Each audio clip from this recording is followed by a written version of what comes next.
Гиде Мопассан Элет күндөлүгүнүн таржымалы новелла. Орус тилинен которгон Абдыжапар Жакыпов.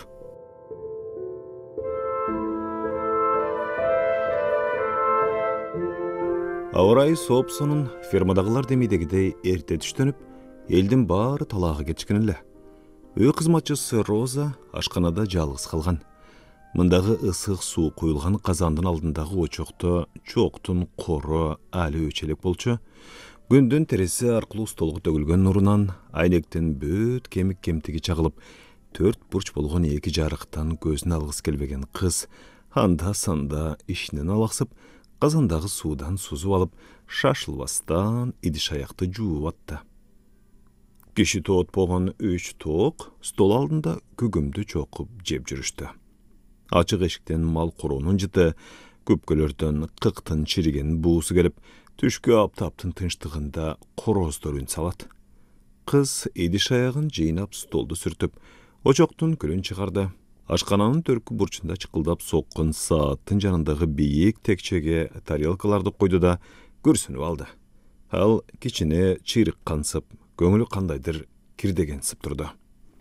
Ал көбү баскан боз топурак керегени, шып тынышталган устундарын карады. Мында желелер, сүрсүтүлгөн балыктар, бооланган пияздар илинип турган эле. Анан көчүк басты.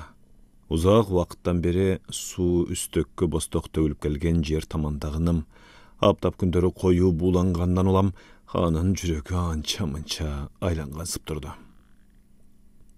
Коңшу чөнтөк кампадагы салкын жерге коюлган сүттүн көңүлгө көк талкандай тийген борсук жыты ага кошул ташыл.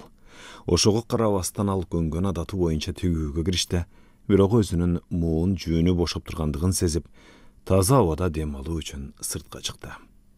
Ушул жерде ал күн нуруна бою балкып, жылуулук анын так жүрөгүнө көтөрүлүп, көңүл көшүлткөн дем денесин балкытып, ден дароо болуп жатканын сезди.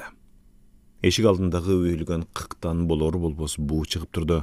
Тооктор мында капталдай жатып чырдап, бир буту менен кыкты ылаалай чачып, курут издешет. Алардын арасында короз койколоктой басат. Ал азыр эле көзү түшө калган тоокко жакындайт да, акырын окуранып аны тегеренет. Мекиян акырын ордунан козголуп, таманын бүгүп, жайылган канатынын үстүнө аны кондуруу менен тегинин эркине туйлабастан баш ийди. Анын канат куйругун силкеп чаң көтөрдү да, үйүлгөн кыктын үстүнө кайрадан жата кетти. Короз болсо өзүнүн жеңиши тууралуу кыйкырып жарыя салды эле, бири-бирине ашыктык баянын айтышып атышкан сыяктуу, короонун туш тарабынан короздордун үндөрү угулуп турду. Кызматчы кыз аларга көңүл кош карады. Анан башын көтөрүп, көбөктөй көлбөөрүп, көз ыялта аппак болуп гүлдөгөн алманы көрүп, абдары түштү. Күтпөгөн жерден кубанычы койнуна батпаган тентек кулун адыраңдай чуркап, жандай өтүп кетти.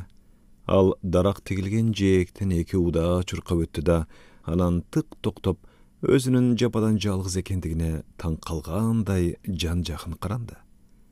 Кыз өзү дагы кошо жүгүрүп, кыймылдагысы келди. Ошол эле учурда керилеп, чоюлуп жатууну, ың-жыңсыз куйкалаган ушу аптапта тук этип алууну эңседи. Ал айвандын ыракат сезимине ээрчип, көзүн жумуп, бир нече ишенимсиз кадам жасады. Анан жумуртка алуу үчүн шашылбастан тоокканага жөнөдү. Мында жаткан 30 жумуртканы алды да үйгө алып барып буфетке салды. Бирок ашкананын жыты анын көңүлүн кайрадан айлантып, көк майсанга барып олтуруу үчүн эшикке чыкты. Ферманын дарак менен курчалган короосу уйкуда жаткандай. Бийик өскөн чөптү калкымдын сары уштары кылактайт. Жаздын күнкү чөп ширелүү да көп көктө болуп өңдүү. Алманын көлөкөсү анын тамыр түбүн тегерете көлбөөрүп жатты. Саман менен жабылган үйдүн үстүнөн жалбырактары кылычка окшогон чекилдек өсүп, сороюп чыгып турат.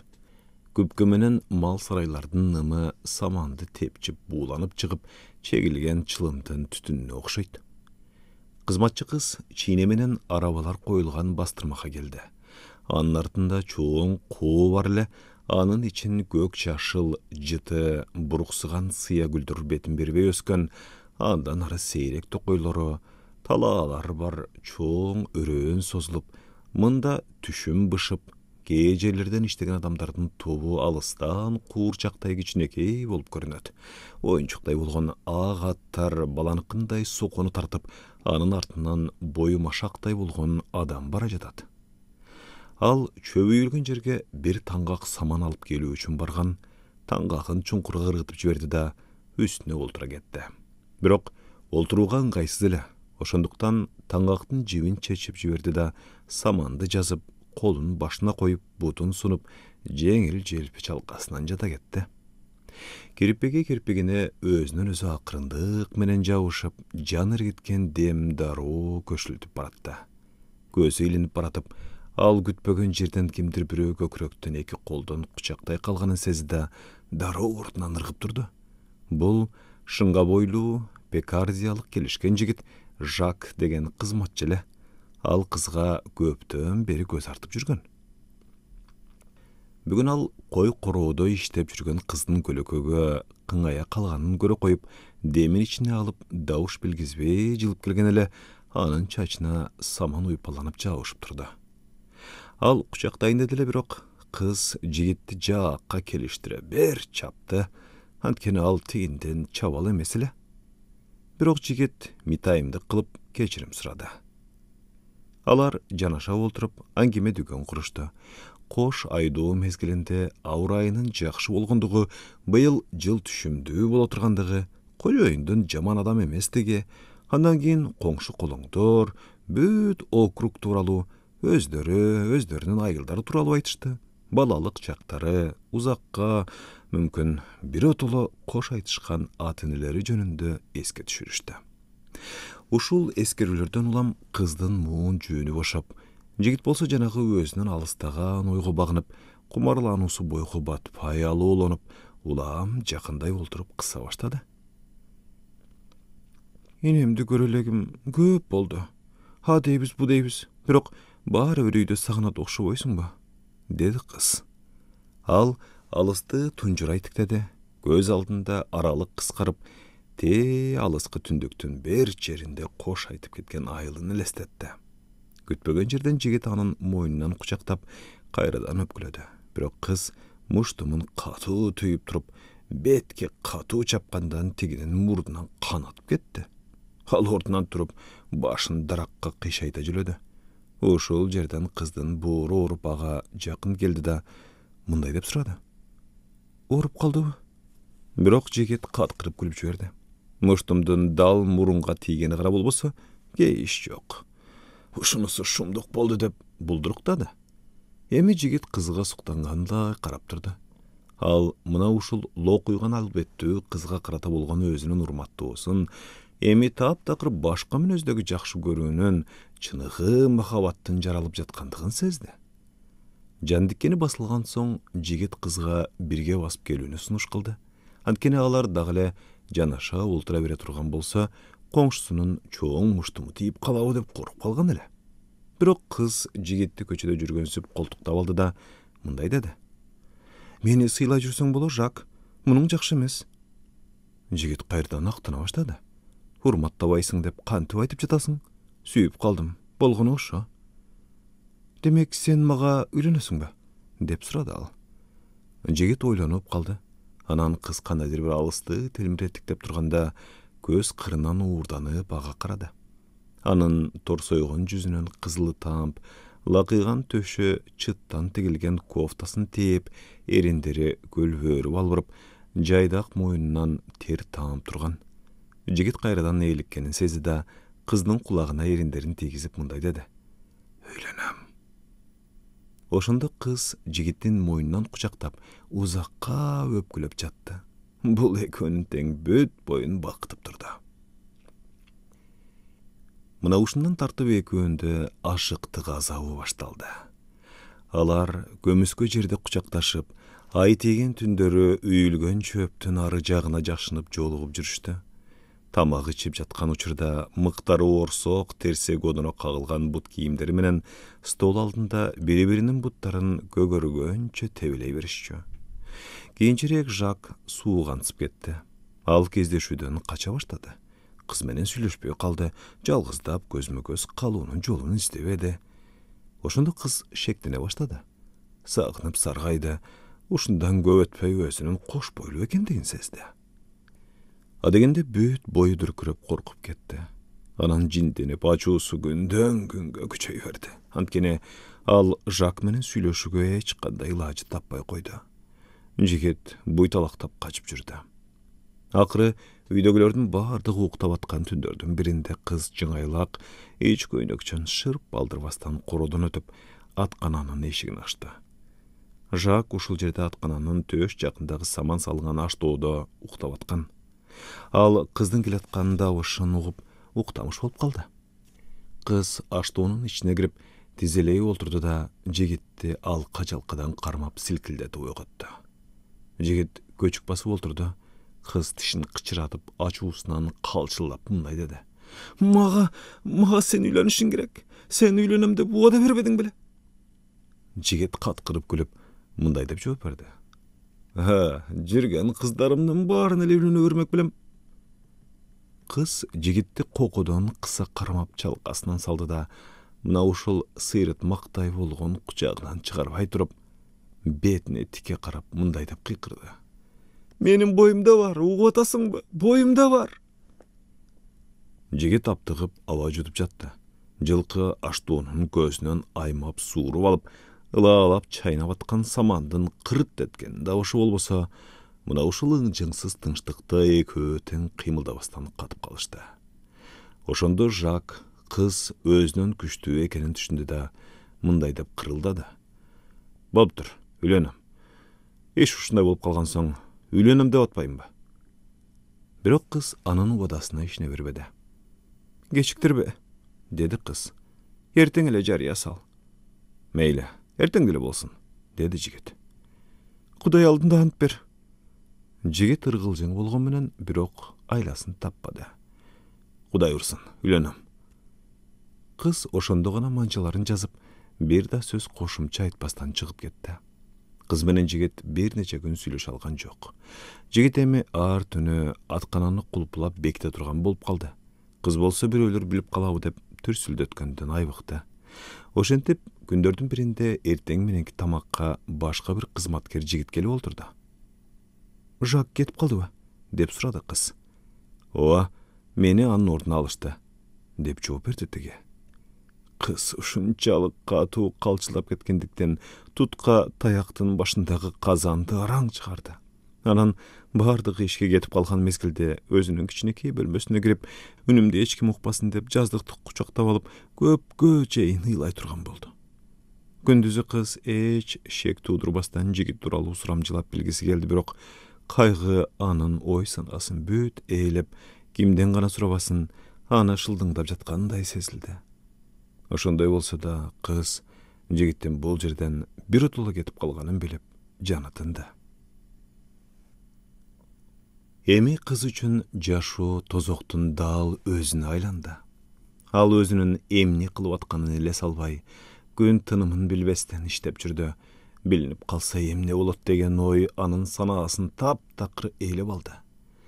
Мына ушундай балээдей жабышкан сарсананын кесепетинен эми ал акыл токтотуу жөндөмдүүлүгүн да жоготуп койгонсу да.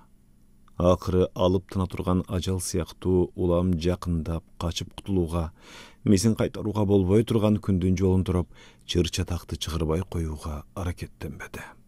Ал эртең менен элден биринчи туруп, демейде өзүнүн чачын тарганда, урунуп жүргөн көзгүнүн сыныгынан курсагын кайра-кайра карай берип, бүгүнчү анын эмнеге кириптир болгонун эч ким байкабайт деп өзүн өзү ынандырууга аракеттенчү. Күндүзү жумуштан колу жолу бошой калганда, өзүнүн чоңоюп бараткан курсагына жогортон карап, ал жапкычтын алдынан өтө эле бүрсөйүп чыгып байкалып жатабы деп шектене берчү. Айлар өтө берди, кыз эч ким менен сүйлөшчү эмес. Эгерде кимдир бирөө андан бир нерсе сурап калса, кепти түшүнбөй калдастап, дейдинемедей карап, колдуруп калтырап кетчү. Күндөрдүн биринде кожоюн: "Чырагым, сен акыркы учурда макул болуп кеттиң көрүнөт", деди. Кыз чиркөөгө барганда босогонун артынан жашынып, табынуучу жерге барууга батунчу эмес. Көрө жүрөгүмдүн терегинде жаткан сырымды билип коебу деп, аны менен жолугушуудан коркор эле. Ал тамак жеп атканда башкы кызматкерлердин көз карашынан улам муздак терге чөмүлүп, жашабай жатып ойноктогон көзүн албай өзүн тиктеп отуруучу шылдыңчыл Митайым Жубарымбек бадачы бала сырымды билип коебу деп ар дайым денесин калтырак басчу. Күндөрдүн биринде эртең менен пошточу ага катап келди. Мурда ал эч качан кат алып көргөн эмес. Ошондон улам эми эмне кылаарын билбей шалдайып, атүгүл турган ордуна отура кетти. Эгерде кат тигинден болуп калсачы?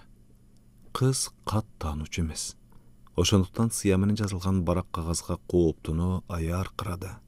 Ал катты чөнтөгүнө салып, өзүнүн сырын ачууга эч кимге батынган жок.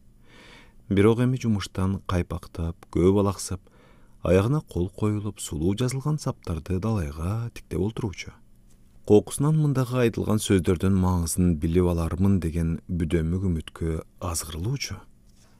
Акыры сабыры качып, чыдамы кетип, акылдан тайып баратканда мугалимге келди. Ал кызды олтургузуп: "Саламатсызбы, кымбаттуу кызым? Ушул кат аркылуу ичер суум, көрөр күнүм бүтүп калганын билдиремин. Кат жазып жаткан кошуна чоң ата Данчу, мүмкүнчүлүгүң болсо кел. Сенин сүйүктүү энең үчүн кол койгон Сезар Данчу, мэрдин жардамчысы", деп окуп берди. Кыз сөз айтпастан чыгып кетти, бирок өзү жалгыз калар замат, буттары сенейи түштү да жол жээгине отура кетти. Жарым түнгө чейин ошол бойдон ордунан козголгон жок. Үйгө келгенде өзүнүн башына түшкөн кайгы жөнүндө кожоюнуна айтып берди. Ал канча убакыт керек болсо, ошончо күнгө кызды жумуштан бошотуп, үйүнө кое берди. Анын ордуна убактылуу кызматчы алып, ал кайтып келгенде кайрадан ишке алмак болду. Энеси өлүм алдында жаткан. Кызы келген күнү үзүлүп кетти. Кийинки күнү эртең менен Роза 7 айлык бала төрөдө. Баласы буур ооргандай жүрүшкөн, адам карап туралгы зарык эле. Ал ушунчалык азап тартканы байкалып турду. Жүргөнбүштүн буттарына окшогон, териси сөөгүнө жабышкан кичинекей колдорун аянычтуу бооруна басат. Ошондой болсо да бала мал болуп кетти. Кыз өзүнүн турмушка чыкканын, бирок баланы бага турган шарты жок экенин айтып, чоңойтуп берем деп убада кылган коңшуларыныкына анык калтырды. Өзү болсо фермага кайтып келди. Бирок дал ушундан баштап кыздын азап тозокту абдан эле тарткан жүрөгүндө анын үйүндө калган жарым жан балага болгон мурда билинбеген сүйүү сезими алоолонуп жана баштады. Бул сүйүү ал үчүн кайрадан азап чегүүнүн себеби болуп калды. Ал баласынан ажырагандыгы үчүн ар саат сайын, ар минут сайын муң зарга малынып жатты. Кыз баланы колуна алып, бекем кучактап, анын жумшак денесин бооруна кысам дегенде эки көзү төрт болуп, айдасын таппай кетер эле. Түнкүсүн ал уктай алчу эмес. Күндүзү баласы жөнүндө гана ойлоп, кечинде болсо жумушун тейлештирип коюп, отко жакын олтуруп алып, ою алыска кеткен адамдар сыяктуу чокту телмиретиктей турган.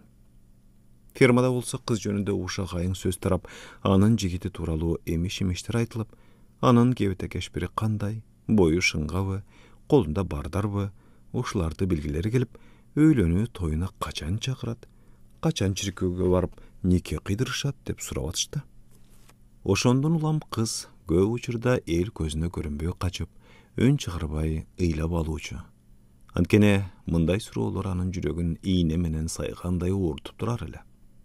Тийиштик менен айтылган суроолордон арылуу үчүн кыз ишке баш оту менен киришти.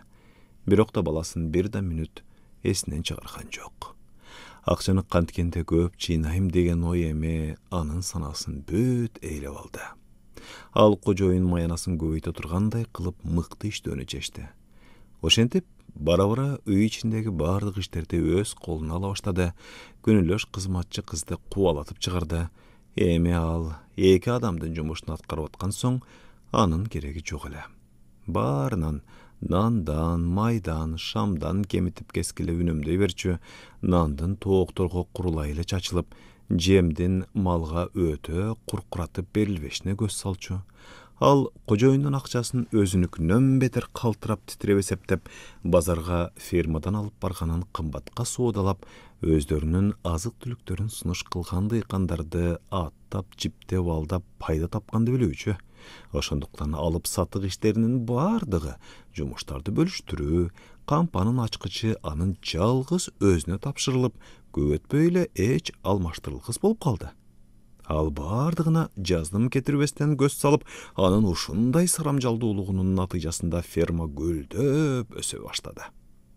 Вален фермасынын кызматчы кызы жөнүндө эми ат чабым алыстагылар да аңыз кылып айта турган болушту. Түгүл кожоюндун өзү да кыз эмес эле накты алтын деп көрүнгөн жерде айта бере турган. Ошентип убакыт өтүп жатты. Кыздын маянасы болсо ошол бойдон кала берди. Кожоюн анын эшекче иштегенин, ар бир берилген кызматкердин парызы, милдети, дилгирлигин көрсөткөндүгү катары түшүндү. Кыздын аракетин улам ар ай сайын мурдага караганда 50-100 эсе үнөмдөп калып атат. Ал болсо жылына баягыдай эле ашык кеми жок, болгону 250 франк иштеп табат.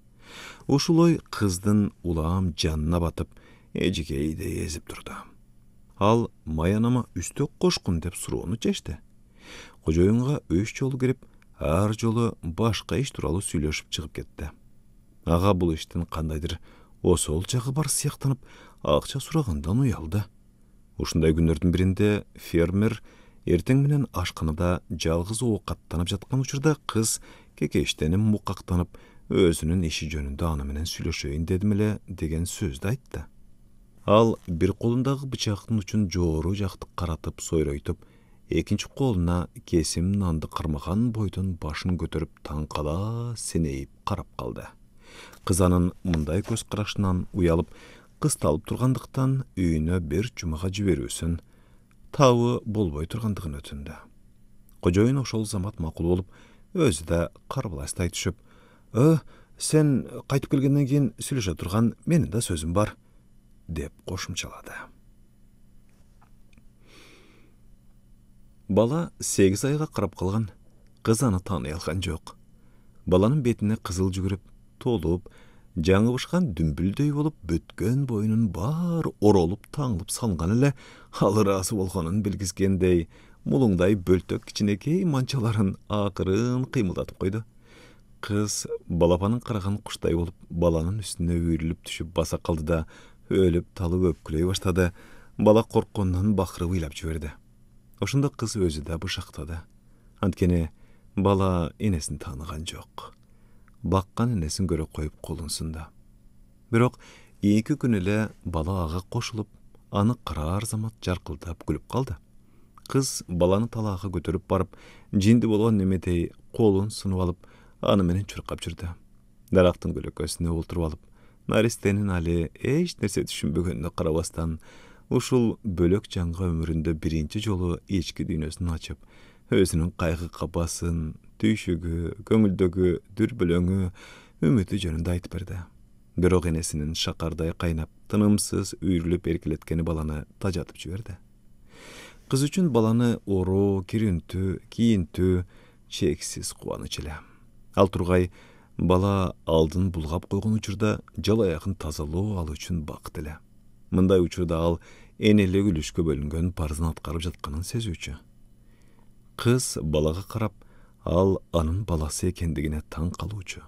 Аны колуна алып силкилдетип, мына менин уулум, деп үнүн акырын чыгарып кайдалай турган. Роза кайтып келе жатып, көз жашы тыйылган жок. Ал фермага башпагар замат эле кожоюн чакыртып алды. Кыз таң калды да, жүрөгү эмнегедир лакылдап кожоюнга кирди. Олтур, деди ал. Кыз көчүк басты. Алар бир саамга катар олтуруп, экөө тең сөз учугун баштай албай, колдорун коерго жер таппай, элеттик адат боюнча көзүн биринен бири ала качып атышты. Мурда 2 аялын жерге жашырган шатыра шатман жана кайраттуу жүргөн фермер бул жолу ачык эле карбаластап турду. Анын мүнөзүндө бул таптакыр жок эле. Акыры ал кайраттанып, алысты, талааны карап алып, анча-мынча кекештене тумандата сөз баштады. Роза, деді ал. Сен үшін үй бүле құру жөнінде ойлануға уақыт жетті ғой. Қыз өңілеттен кетіп қуара түсті. Қыздан сөз шықпасын көрген фермер кебін улантты. Сен жақшы қызсың, шашылбайсың, емгекшілсің, сарамжалдусың, сендей аял өзінчілі рысқы. Роза қорқуынан алдын телміретіктеп, мұрдағысында еле қимылдабастан олтырды. Ал қожойынның сөзін түшінуге де аракет қылбады. Аға шумдықтудай бір қорқыныш келе жатқансып, ойы ойғы тұйғы болды. Фермер бір сағымға көтіп тұрды да, қайрыдан сөзін ұлантты. Фермада сен сияқту қызматшы болған күнде да, қожойын аял болуған соң, ханда чеке жылы тарлығы эшнерсе болбой тұрғанын түшінесің бі? Фермер дағы еміне айтарын білбей тоқтап қалды. Роза өзінің алдында жалаңғыш тұрғансып, ал кішінейлі орнынан қозғолса, алды артын қарбаластап, жүгіріп қача тұрғандай, бүткім бойы дүркіреп, аны қарап тұрып қалды. Ақыры 5 минуттан кейін фермер, «Қандай дейсің, мақұлсың ба?» деп сұрады. Қыз мас болған кейпінде, «Емнеге қожайын?» деп жооп берді. Ошондо фермер дароо, «Мага турмушка чыгасың бы деп атам, шайтан алгырдык» деп өкүрдү. Кыз ордунан сорок этип тура калып, ошол замат кыя чапкандай шалдая көчүк басты да, мүшкүл кырсык башына түшкөнсүп селехи отуруп калды. Фермердин акыры чыдамы кетип, «Дагы сага эмне керек, айтсаңчы?» деди. Кыз аны аргасы түгөнгөндөй карады. Анан анын көзүнөн мончоктогу жаш куйула баштады. Ал бышактаган бойдон, «Чыга албайм» деп 2 жол кайталады. «Эмне үчүн?» деп сурады фермер. «Жинди болбо, эртеңге чейин ойлон». Ошондан кийин фермер кетүүгө шашты. Ал ушул кептен кийин өзүн оор жүктөн, жүрөгүн абдан өйгөн санаадан арылгансып калды. Кызматчы кыз анын сунушуна макул боло тургандыгына шек санаган жок. Бул кыздын көктөн тилегени. Өзү үчүн болсо абдан пайдалуу. Анткени бул кызга үйлөнүү менен ушул тегеректеги өтө нарктуу колуктуга караганда кыйлыга көбүрөөк кириш ала тургандыгын билди. Никенин теңдешсиз экендиги тууралуу ой бөлүшү мүмкүн эмес. Анткени айылдагылардын даражасы аздыр көптүр бирдей. Кожоюн башка кызматчы жигиттердей эле өгүздөй иштейт.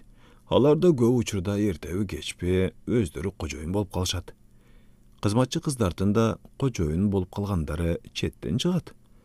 Мындан алардын турмушунда көндүм адаттарында эч өзгөрүү болбойт. Бул түнү Роза көз ирмеген жок. Ал керебетине олтурган бойдон ыйлап өксүүгө кубат таппады. Шайман абдан ооп калды. Ал кыймылдабай отуруп, өзүнүн бары жогун сезбеди. Эжгейде езилип, ойлогон ою чар жайыт бузулду. Анда санда гана акыл учугун кармап, боло турган ишти эстегенде бүткөн бою дүркүрөп кетти. Анын корккондугу улам күчөй берди. Уйкуда жаткан үйдүн ашканасынын дубалына иленген саат убакытты бир калыпта жай чык каккан мезгилде кызды муздак тер басчу. Анын санаасы санга бөлүнүп, коркунучтуу шайтан шапаттар көрүнүүчү.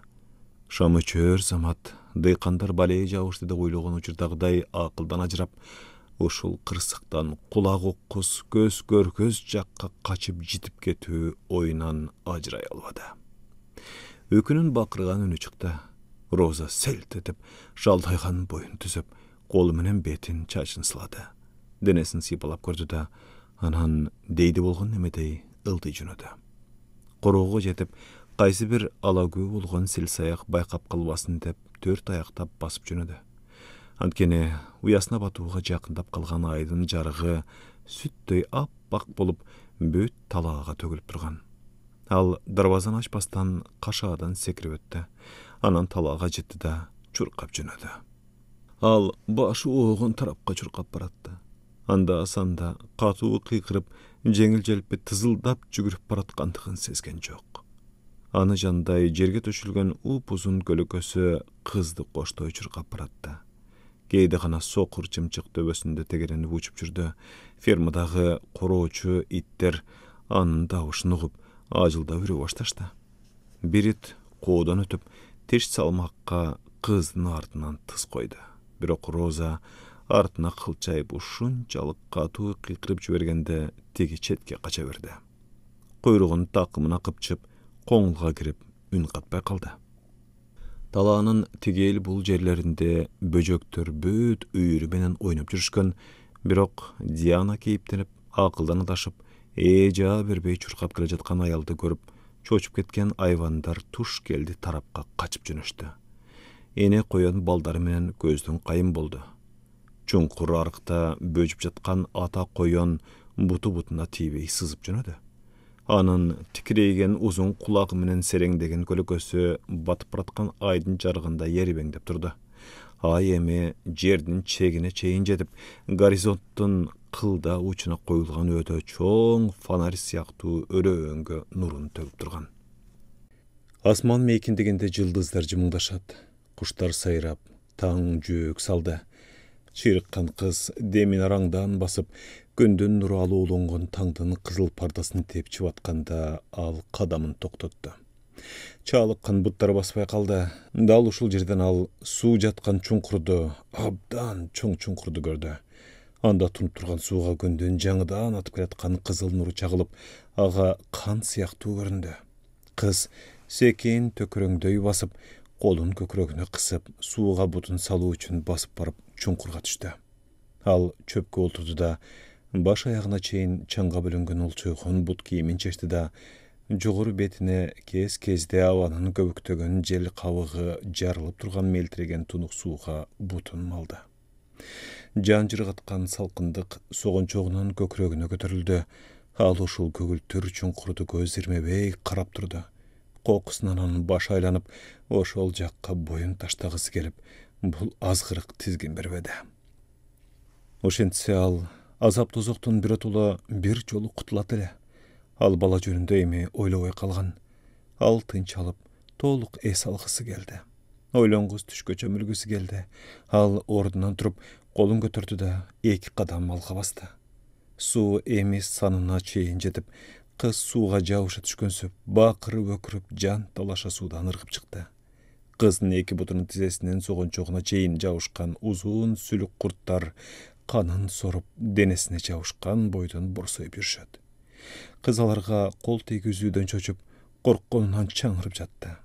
Алыстан араба менен келаткан бир дыйкан анын жан талашкан кыйкырыгын угуп токтоп калды. Ал кыздын бутуна жабышкан сүлүк курттарды бирден сыйрып таштады да, жаракат алган жерлерине чөптөн жабыштырып, кызды кожоюндун фермасына чейин жеткирип койду. Кыз 2 жума бою төшөктө жатты. Ал төшөктөн туруп, босогодо отурган дал ошол күнү эртең менен күтпөгөн жерден анын маңдайына кожоюн пайда болду. «Кандай?» деди ал. «Макулсуңбу?» Кыз эмне дээрин билбеди. Кожоюн кетпестен тикирейе кезе тиктеп тургандыктан ал «Жок, кожоюн, чыга албайм» деп араңдан зорго булдурактады. Дал ошол замат кожоюн албууттанды. «Чыга албайм эле дейсиң. Эмне үчүн?» Кыз ыйлактап сөзүн кайталады. «Чыга албайм». Кожоюн аны тешетиктеди да, күтпөгөн жерден түзеле анын бетине мындай деп кыйкырды. «Демек, сенин ойношуң бар экен да?» Кыз уялганынан калтырап, «Ошондойго» деп булдуруктады. Манаттай болуп кызарып кеткен кожоюн ачуусуна чыдабай кекештенип, «Демек, сага окшогон шимшектин ойношу бар экен да? Ал ким? Ошол жүзү кара ким? Чөнтөгүндө чака тыйыны жок. Ата тегин билбеген селсаякпы? Анын ким экенин айт» деп оозуна келгенден отту батты. Кыздан жооп ала албагандыктан сөзүн улантты. «Айткың келбей турабы? Анда мен өзүм айтайын. Ал Жак Бадю». Кыз кыйкырып жиберди. «Жок, ал эмес». «Анда Пьер Мартен болуп жүрбөсүн?»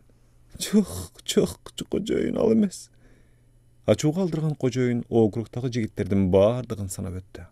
Кыз болсо жети өмүр таптакыр жерге кирип, көгүш алжапкычын этеги менен көз жашын сүрүп коюп танып жатты. Кожоюн кыздын сырын билүү үчүн анын ички дүйнөсүн аңтарып, эшектей кежирлиги менен суракка алып жатты. Анын бул жорго ийиндин түбүндө жаткан илбээсиндин жытын сезип, ага жетүү үчүн кээде жерди тырмалап казган тайганга окшош эле. Ооба, шайтан алкырдыкы десе, ал өткөн жылдагы кызматчы Жак эмеспи? Сен аны менен ойноп алсага үйлөнөм деп убада берген дешип кеп кылып жүрүшкөн. Деп күтпөгөн жерден кыйкырып жиберди кожоюн. Розанын деми кыстыга түшүп, кызылы бетине чыкты. Ыйы дароо тыгылып, ысыган казанга түшкөн суу сыяктуу жакылдый куюлган жашы кургай түштү.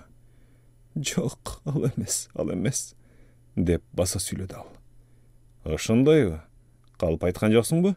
Деп суранды дыйкан иштин ак карасына жеткендигин сезип. Кыз шаша буша жооп берди. Азыр эле ант ичейин, азыр эле. Ал эмнени айтып ант берүүнү издеп жатты, бирок Кудайдын атын атоого батынбай турду. Кожоюн анын сөзүн бөлдү. Ал сени ээн жерден жолукканда кучактап түштөнүп жаткан учурда сенден көзүн алчу эмес эле го. Сен ага сөз берип койдуң беле? Айткан, берип койдуң беле? Бул жолу кыз кожоюндун көзүнө тикке карады. Жок, берген эмесмин, Кудай урсын. Чын, бүгүн Куда түшүп келсе да басып барбаймын. Кыз ушунчалык чын ыкластан айтып жаткандыктан фермер эки анчы боло түштү. Ал өзүнө өзү суроо берген сыяктуу сөзүн улантып атты. Анда ким болду экен? Эгер сен бир мүшкүл ишке кабылган болсоң, бардыгы билет эле. Эгерде андай болбосо, кызматчы кыз эмне үчүн кожоюнунан баш тартат? Мында бир сыр бар. Кыз башка жооп бербеди. Айласы түгөнгөндөн үнү чыкпай калды. Кожоюн дагы бир жол сурады. Чыкпайсыңбы? Кыз үшкүрөндү. Чыга албайм, кожоюн. Кожоюн бурулуп басып кетти. Кыз кожоюн ошол бойдон түңүлүп калды деп чечти.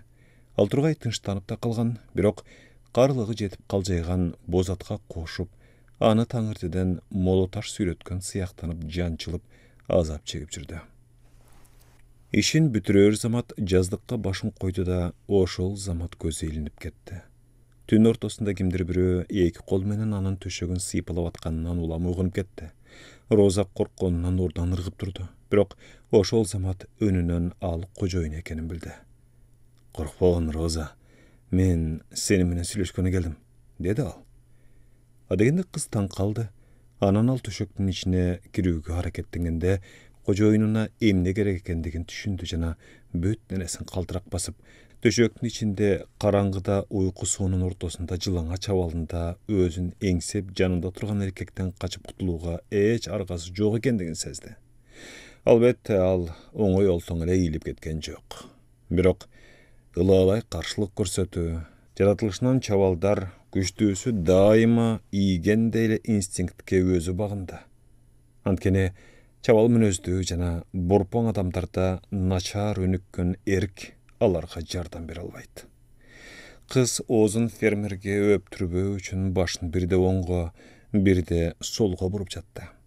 Төшөк ичиндеги денеси кармашуудан чаалыгып дүркүрөп, толкусуна кан батпай удургуп араң сыйып турду. Эңсөөдөн эңди деңди болгон фермер орой болуп баратты. Ал төшөктү шарт сыйрып салды.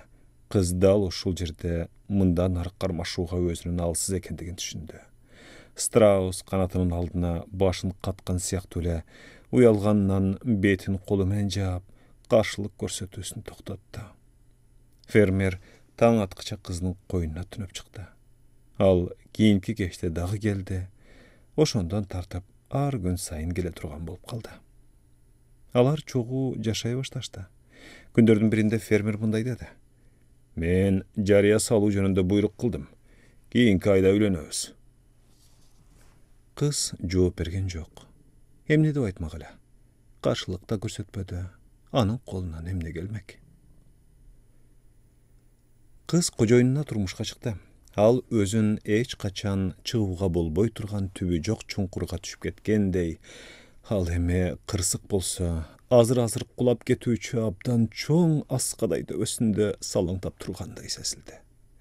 Кыз дайым эле күйөөсүн тоноп алган сыяктанып жана эртеби же кечпи ал муну билип алчудай элестете берчү. Ал анан дагы ушул баленин баарын баштаган, ошондой эле жашоосундагы жападан жалгыз бакыт таалай болгон баласы жөнүндө да ойлоочу. Ал жылына 2 жолу баласын көрүүгө барып келчү. Кайтып келгенде да капага абдан малынар эле. Кийин аз-аздан көнө баштады. Корккону басылып, көңүлү тынчтанды. Көңүлүн удургуткан үрүл-бүрүл кооптонуулар болгону менен эми ишенимдүүрөөк жашай баштады. Жылдар өтө берди, бала 5 жаштан өттү. Аял эми бактыга колу жете баштаганда кокусунан күйөөсүн муң басты. 2-3 жыл өткөн соң анын тынчсызданганы ичине батпай, түшүк тарткан сыяктуу көңүлүндө кандайдыр бир бук бышып атты. Ал түшкү тамактан кийин башын колуна таяп алып, эжегейдей сызгырылган зарыгуудан абдан капа болуп олтурар эле. Анын кыйкырып урушканы көбөйүп, кээде орой да болуп кетчү. Аялына кандайдыр кекери бар сыяктуу, анткени кээде катуу айтып, ал тургай кагып да койчу. Күндөрдүн биринде кошунанын баласы жумуртка сурап келип калды. Аялы чарбачылык менен алек болуп жүргөн эле, ошондуктан баланы чүйрүңдөп жактырбады. Ошол учурда үйдөн күтпөгөн жерден чыга калган күйөөсү ачууланып мындай деди: «Өзүңдүн оолуң болуп калса, мындай кагып силкпейт элең го». Аял тарс айрылып таң калып, эмне деп жооп айтарын билбеди. Ушундан кийин көңүлү дүрбөлөңгө түштү да калды. Түштөнүү учурунда күйөөсү аны менен сүйлөшкөн жок. Карап да койбоду. Аялына ал жек көрүп аткандай, сырын билип алгандай сезилди. Аялы таптакыр бушайман болуп, күйөөсү менен көзмө-көз калгандан коркту. Түштөн кийин чиркөөгө тыс койду. Эңер кирип келатты. Тар храмдын ичи көөдөй караңгы эле, бирок ушул тынчтыкты кандайдыр тигил тарапта, клиростун жанында кимдир бирөөнүн келе жаткан кадамы угулду. Бул белектерди сактоочу жайдын алдындагы лампадагы түнкүгө дайындап жүргөн чиркөөнүн кароолчусу эле. Роза чиркөөнүн дубалынын эйлеп кошулган төбөсүнүн ары жагында жашынган караңгылыкта өрүл-бүрүл жанган ушул сүйкүм жарыкты азаптуу жанына жападан жалгыз себеп боло турган немеден бетер көз албай карап тизелей жыгылды. Лампада чынжырчасын шыңгыратып, жогору тарапты карай каалгый жөнөдү. Көп өтпөй жыгач бут кийимден бир калыпта тыпылдай басканы угулду. Анын артынан сойлогон шүүдүрөгөн добушы чыкты. Кичинекей коңгуроо караңгылыкка улам батып бараткан мейкиндикке өзүнүн кечки үнүн чачты. Күзөтчү кетүүгө камынганда аял аны кубалап жетти. «Күрө мырза үйдө болду экен?» деп сурады ал. «Албетте, мен кечки намазга коңгуроо чалганымда ал дайым түштөнөт», деп жооп берди тиги. Ошондо аял калтырай чиркөө үйүнүн эшигин түрттү. Күрө столдо олтурган. Ал тигини күрөөр самат отургузду. Уктум, күйөөңүз айтты. Сиздин эмнеге келгениңизди мен билем. Байкуш аял ден дароо боло түштү. Молдо сөзүн улантты. Маңдайга жазган ошол болсо эмне кыласың, кызым? Ал шашып-бушуп, тамагын кашыктап, биринин артынан бирин апылдатып сугунуп, семиз курсагынын үстүндө созулуп аткан анын кемселине сорпонун тамган тамчысы сызылып агып атты. Аял эми сүйлөөгө да, өтүнүүгө да, жалынып жалбарууга да батын албады. Ал ордунан турду. «Мөгдөбөңүз», деди ага Күрө. Ал чыгып кетти. Аял фермага кайтып келди. Ал өзүнүн эмне кылып атканын билген жок. Анын жоктугунан пайдаланып башка кызматчылар кетип калышкан, күйөөсү күтүп турган эле. Ошондо аял көрсетип анын бутуна жыгылды да, улуп уңшуп, көзүнүн жашын көлдөтүп мындай деди. «Сен эмне үчүн эле мага каарыңды төгөсүң?» Ал сөгүнүп жиберди. «Эмне үчүн дегениң кандай? Баламдын жоктугу үчүн, шайтан алкырдыкы десе. Мен сени аялдыкка өмүр бою экөөбүз эле жашап өтөлү деп алдым беле. Менин ачууланганымдын себеби да ошо. Төл бербеген уйдун наркы жок. Ошол сыяктуу төрөбөгөн аялдын да баркы болбойт». Аял бышактап ыйлап, «Мында менин күнөөм кайсы?» деп кайталай берди. Ошондо күйөөсү бир аз жумшарып, «Мен сени күнөөлөгөн жокмун. Ошондой болсо да ачууң келет экен», деп кошумчалап койду. Ушул күндөн тартып аялдын сарсанаасын бала төрөө керек, дагы бирди төрөө керек деген ой гана ээлеп алды. тилеген ишке ашырыш үчүн кылбаган балеси калбады. Коңшу аял аны ар күнү күйөөсүнө бир чымчым күл кошулган бир стакан суу берин үйрөттү. Фермер буга чын дили менен макул болду, бирок бул дагы жардам бербеди. Мүмкүн кандайдыр жашыруун каражат бар болуп жүрбөсүн деп ойлошту эрди катын. Сураштыра башташты. Аларга фермадан 10 лүү алыста жашаган уйчуну көрсөтүштү. Ошондо Валлен чоң ата атын арбага чегип кеңеш алып келүүгө жөнөп кетти. Уйчу ага белги салып тегерек кызыл токоч берди. Чөө аралаштырып жасалган ушул нанды эрди катын өз ара мамиле жасаар алдында жана жасагандан кийин бир кесимден жеп турууга тийиш эле. Нандын күкүмүн калтырбай жеп алышты, бирок жардамы болгон жок. Мектеп окуучусу аларга өз ара сүйлөшүүнүн сырдуу, айылдагылар мурда билбеген, бирок ишенимдүү ыкмасын айтып берди. Илажы болбоду. Көрө Кудайга табынуу үчүн Феканга, таза канга зыярат кылууга жөнөөнү сунуш кылды. Мазарга келген көп эл менен кошо Роза дагы абатчылыктын жалпак таштарынын үстүнө бут колун керип жатты. Бардык тыйкандар сыяктуу эле чын дилинен чыккан болоор болбос өтүнүчүн Куранга кошуп айтты. Жараткандан этегимден жалгай көр деп өтүндү. Булардан арга болбоду. Ал мына ушунун баары анын кыз кезинде жасаган күнөөсүнүн кесепети деп чечип, андан чыгуунун жолун таппады. Аял саргайган зарыгуудан акылдан адашып, курулай үмүттөн тажаган күйөөсү дагы карып кетти. Кушыйраганын канын бөт соруп бүттү, дешти коңшулары. Ошентип, эрди катындын ортосунда жуулашуу башталды. Күйөөсү аялын тилдеп сабап жүрдү. Күнү бою ал аны жемелеп жеп, төңкөсүн төшөккө жатканда ачуу ичине батпай туталанып, оозуна ак ит кирип, карыт чыгып, ачуу сөздөрдү айтчу.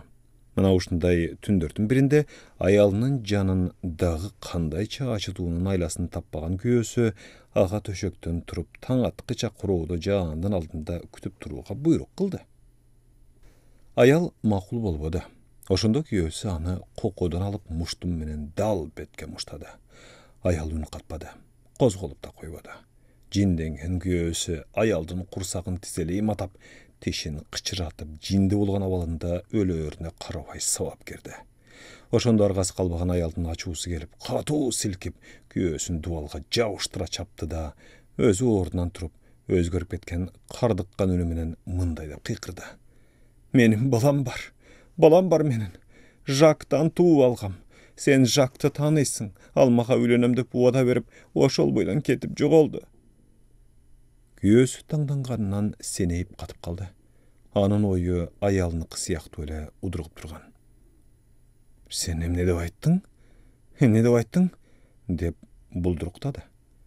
Ошондо аял өпкөлөп ыйлап жиберди. Ачуу жашын төгүп, мындай деп солуктады. Мына ошондуктан сага тийгим келген эмес. Себеби ошол болчу. Сага айтууга оозум барбады. Антсем сен мени уулум менен кошуп кууп жиберет элең. Күнүм өтпөй калмак. Сенин балаң жок. Сен түшүнбөйсүң. Кожоюндун таң калуусу улам артып, ойлонбостон кайтылай берди. Сенин балаң барбы? Аял бышактап жооп берди. Сен мени күч менен алгансың, чынбы? Мен сага өзүм каалап тийбегендигим эсиңде бардыр? Ошондо күйөөсү ордунан туруп, колдорун аркасына алды да бөлмөдө ары бери баса баштады. Аял болсо керебетке кулаган бойдон али ыйлап жатты. Күтпөгөн жерден күйөөсү аялынын бет маңдайына токтоду. Демек, биздин балабыз жоктугуна мен күнөөлүү экенмин да, деп сурады ал. Аял жооп бербеди.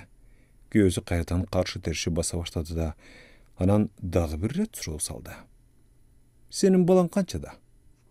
Жакында 6-га толот, деп булдуруктады аял. Эмне үчүн эч нерсе айткан жок элең? деп сурады күйөөсү кайрадан. Аял күрсүнүп жиберди. Оозум барбады. Күйөөсү ордунан кыймылдаган жок. Ордуңан тур, деди ал. Аял ордунан кыйналып, кысталып жатып козголду. Ал дубалды таянып боюн түзөгөндө, күйөөсү күтпөгөн жерден демейдеги шарактаган күлкөсүн салып каткырып жиберди да, али эс үчүн жей албай турган жубайына карап мындай деп кошумчалады. Эмне кылмак элек? Экөөбүздүн балабыз болгон соң, сенин балаңды барып алып келели. Аял абдан коркуп кетти. Эгерде азыр күч кубаты жетсе, сөзсүз качып кетмек. Фермер болсо алакандарын сүрттү да мындай деп булдуруктады. Мен бала багып алсакпы деп жүрбөдүм беле. Ал өзү табылбадыбы? Көз салып жүргөн жетимчең барбы деп күйрөдөн да сурагам. Анан ал каткырып күлгөн бойдон шолоктоо ыйлап, акыл эстен такырадашкан аялын өптү да, тиги дүлөй немеден бетер кыйкырды. Кана энеси, Шамшымбеткенге бир нерсең калды бекен? Карачы. Бир табак болсо да жегим келип, кардым ачып турат. Аялы юбкасын кийди, алар төмөн түшүштү. Аялы тизелеп, казан алдындагы чокту тутандырганча, күйөөсү ашканада жадырап жайнап ары бери басып, мындай деп кайталап жатты. Кудай урсун ай, мен кубанычтуумун. Чын сөзүм, абдан кубанычтуумун. Өтө кубанычтуумун. Орус тилинен которгон Абдыжапар Жакыпов.